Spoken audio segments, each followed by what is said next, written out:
Putain, je me suis fait un film, les amis. Genre, tu arrives dans une pièce qui est remplie de super-héros Marvel et DC. Genre, il y a tout le monde. Il y a Batman, il y a Superman, il y a Captain America, il y a Hulk, il y a le Joker, il y a tout le monde. Là, tu arrives et tu leur lances. Les gars, je vous invite au resto, c'est pour moi. Ah, du coup, ils te regardent, ils sont tous interloqués, genre. Et tu leur dis, bah quoi? On vit qu'une fois, les gars. Ah, du coup, je me demande lequel te rigole le plus dans la gueule, quoi. Fait, je sais pas, mais ça me...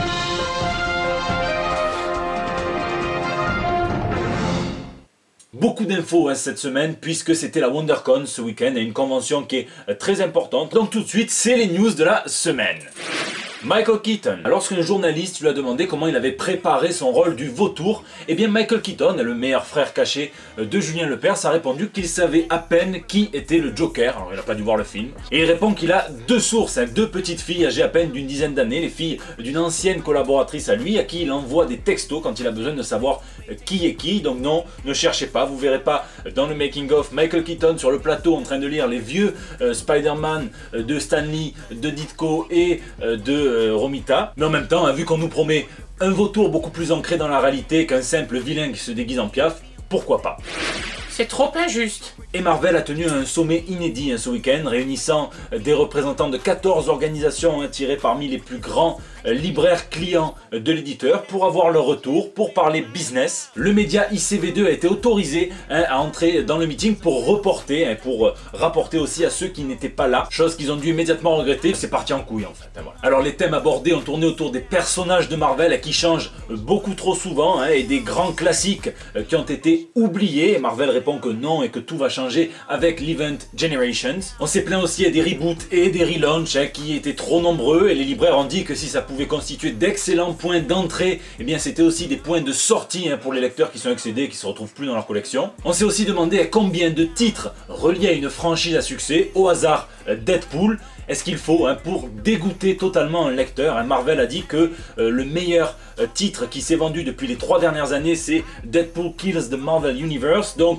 attendez-vous à ce qu'ils répètent des titres Deadpool comme c'est en ce moment une overdose, jusqu'à ce qu'en fait ils essayent de recréer la formule magique. Et d'ailleurs il y a une suite qui est d'ores et déjà en préparation. On a parlé aussi de la fréquence des crossovers et de la rotation des artistes. Marvel semble avoir compris le message des crossovers trop répétitifs, puisqu'ils disent qu'après Secret Empire, il n'y a plus rien qui est prévu pendant au moins 18 mois. Par contre, la rotation des artistes, ça va devenir la nouvelle norme pour les events et même pour les séries chez Marvel, puisque l'éditeur semble penser que les clients, les lecteurs, préfèrent un crossover ou un comics qui sort dans les temps plutôt qu'une série qui a une cohérence graphique, et ça va totalement à l'encontre des commentaires que vous m'avez laissés la semaine dernière lorsque je vous ai posé la question. Un truc qui m'a surpris, c'est quand le commercial de chez Marvel a dit que labelliser une publication mini-série, ça sonnait le glas pour cette publication, sauf pour l'univers Star Wars, pour qui ça marchait plutôt bien. Moi, mini-série, au contraire, ça me rassure, c'est court, on sait quand est-ce que c'est fini, c'est contenu. Le prix un petit peu élevé des TPB a été discuté, et Marvel a dit qu'il ne souhaitait pas baisser les prix parce que ils ont peur simplement que ça fasse fuir les clients des kiosques, puisqu'ils auraient qu'à attendre en gros le TPB pour l'avoir à 50% moins cher. Et boum, on arrive à la première bombe qui a été lâchée lorsque Gabriel David a sous-entendu que la diversité dans les comics était responsable des mauvaises ventes de l'éditeur. Il a en effet dit qu'il avait compris, suivant les différents retours, que les gens ne souhaitaient plus voir de la diversité dans les comics, que les gens ne souhaitaient plus forcément voir des personnages féminins dans le paysage. Alors forcément, quand c'est paru en ligne, ils ont un petit peu rétro-pédalé, non, oui, mais ne vous inquiétez pas, on va continuer quand même. Mais... Et en termes de diversité, Axel Alonso a rappelé que le paysage de la pop culture tout entier avait changé, qu'il était beaucoup plus divers, que Marvel avait bien remarqué, merci, mais que l'éditeur souhaitait garder la politique en dehors de ses comics. Et là, j'ai pas trop compris le rapport et je pense qu'Alonso confond diversité et militantisme. Alors vous me direz ce que vous en pensez, mais je pense qu'on peut très bien raconter des histoires avec des personnages qui sont représentatifs de la société dans laquelle ils évoluent, sans pour autant raconter des histoires de personnages qui sont engagés dans des luttes pour les droits civiques ou dans des luttes pour une quelconque cause politique. Pas forcément besoin de toujours avoir un message, même si évidemment on pourrait se lancer sur le débat, est-ce que finalement tout n'est pas un petit peu politique dans le monde dans lequel on vit. Ce que Marvel doit bien comprendre, c'est que les comics étant devenus une vraie littérature à part entière, comme les autres, eh bien, les lecteurs cherchent avant tout des œuvres de qualité. C'est pour ça que des personnages comme Miles Morales marchent autant, et c'est pour ça que des séries comme Miss Marvel par J. Willow Wilson connaissent un succès phénoménal. Donc Marvel aura beau chercher des coupables pour les baisses des ventes, l'élection de Donald Trump, l'économie, les gays, les noirs, les hispaniques, les femmes, Image Comics, enfin les comics indépendants, le manque d'artistes, bref, il faut peut-être un petit peu moins se concentrer sur les tactiques de vente, les tactiques marketing et tout ça, parce que je vous jure que le compte rendu c'est lourd à lire, et un petit peu plus se concentrer sur ce qui fait la base d'un bon contenu. Ben voilà, un bon contenu. Merde, pas compliqué. Le vrai décrochage dans les ventes, elle s'opère après le Secret Wars avec les All New, All Different, qui ne sont ni nouveaux ni différents, puisque 20 titres, 20 séries continuent comme si de rien n'était après les Secret Wars. Et faut dire aussi qu'en 17 mois, Marvel a relaunché 104 séries ongoing, et donc en gros une moyenne de 6 numéros 1 par mois. C'est un petit peu comme si un pêcheur était devenu fou et qu'il lançait toutes ses lignes à la mer comme ça, complètement désordonnées, en espérant qu'il y en ait une ou deux qui mordent. En gros, s'il utilisait sa canne à pêche comme DSK utilise sa tub, non, mieux vaut réfléchir, étudier la zone de pêche, ami de la métaphore. En fait, ce qu'il faut comprendre, c'est que le lecteur n'aime pas être pris pour un con. Et puis si vous cherchez des coupables faciles, pourquoi n'avez-vous pas parlé de la guéguerre entre la Fox et Marvel, qui a fait des X-Men une espèce aussi en voie de disparition que les fans des To Be Free. Et putain, ramenez les 4 Fantastiques aussi, j'ai lu tout le compte rendu et pas une seule mention n'est faite de la famille qui a fait de Marvel le plus gros éditeur de comics dans les années 60, et ça c'est un petit peu honteux quand même. Mais la vraie bombe, bien honteuse, bien puante, a été lâchée par Axel Alonso, qui doit probablement le regretter, quand il a dit que les artistes ne faisaient pas une grande différence dans les ventes de comics. Il a dit il y a moins d'artistes qui impactent les ventes que ce qu'il y a de scénaristes, et on ne sait pas combien d'artistes influencent vraiment les ventes, à part peut-être Coppel et McNiven. C'est sympa pour les autres. Et ça a fait les beaux jours de tous ceux qui ont défendu et ceux qui ont construit Image Comics, et qui expliquent que depuis plus de 25 ans, eh bien Marvel dévalorise absolument toute considération artistique, pour expliquer aux libraires qu'en gros ils peuvent vendre n'importe quel titre, peu importe qui l'a dessiné, sauf qu'on a tous acheté un titre qui nous attirait pas forcément juste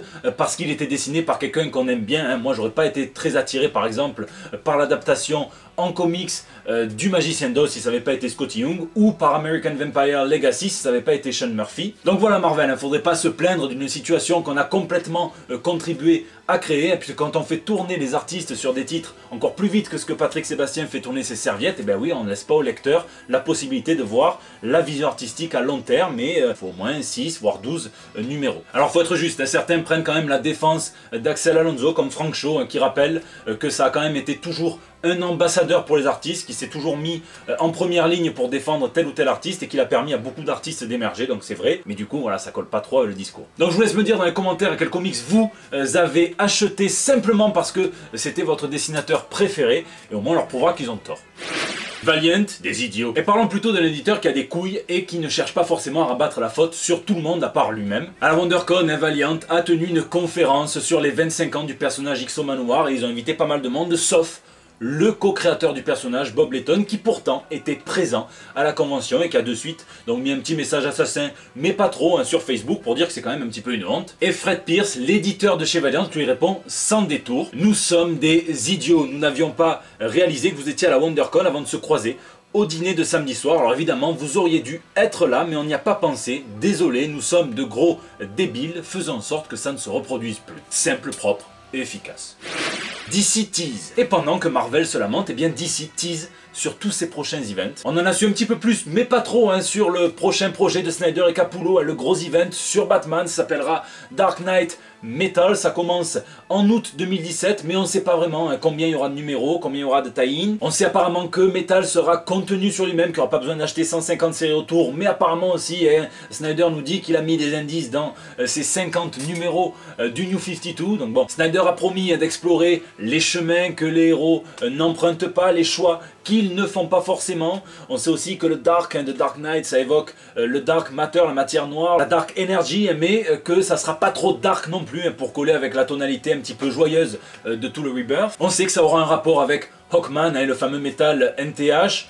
On sait aussi que ça ramènera à la vie un héros mort, donc je vous laisse connecter les points. Hein. Bon, finalement, le plus alléchant ou pas, hein, ça dépend si vous aimez les haches, ça reste quand même de voir cette cover avec Batman qui tient 2 haches de guerre, et s'il les lance comme des batarangs, ben ça promet, je vous le dis. Geoff Johns a teasé son retour à l'écriture pour une série d'ici cette année. Il dit que c'est soit sur du Legion of Super-Héros ou sur de la Justice Society. Et Tom King nous en a beaucoup révélé sur son prochain arc intitulé The War of Jokes and Riddles, dont je vous parlais dans un JT précédent. On sait que ça se déroulera au tout début de la carrière de Batman, genre près de l'année 0.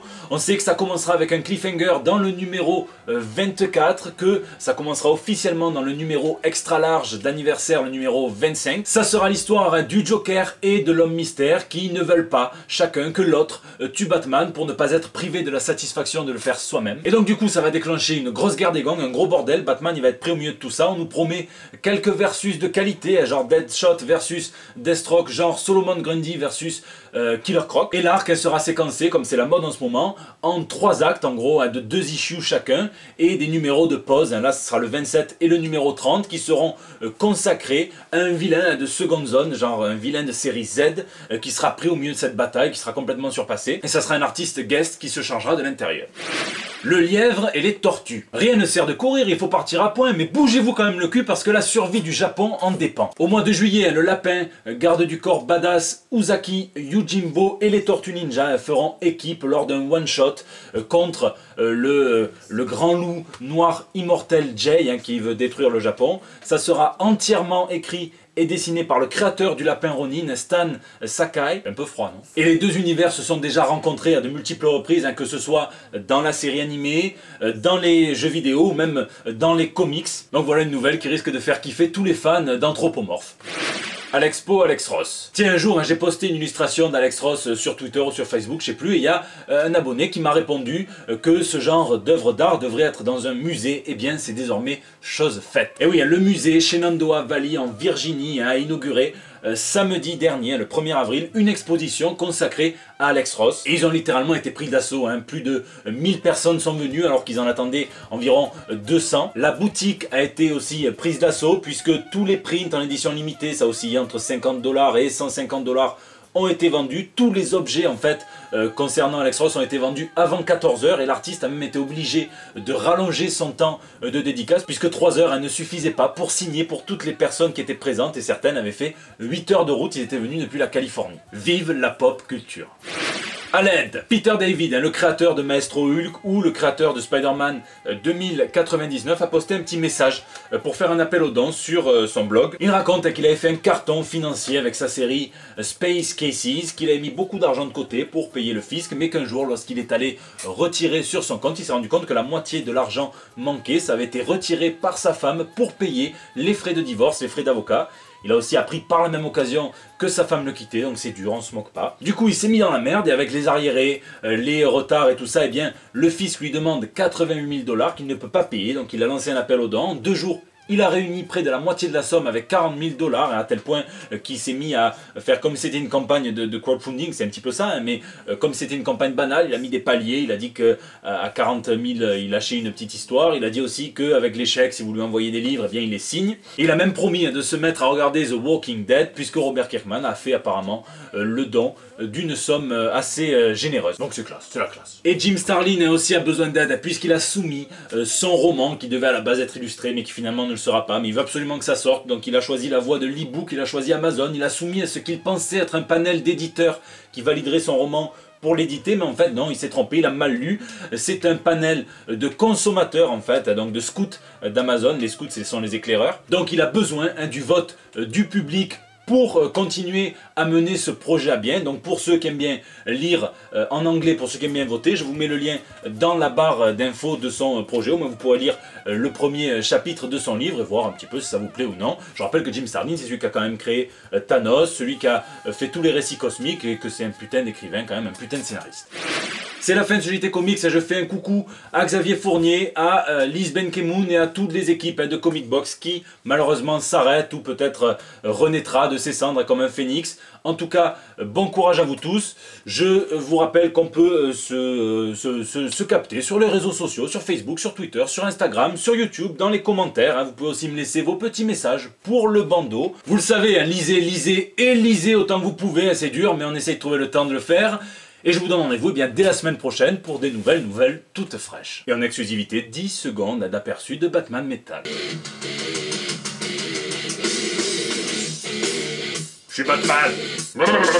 Je suis Batman. Tu es un crâne.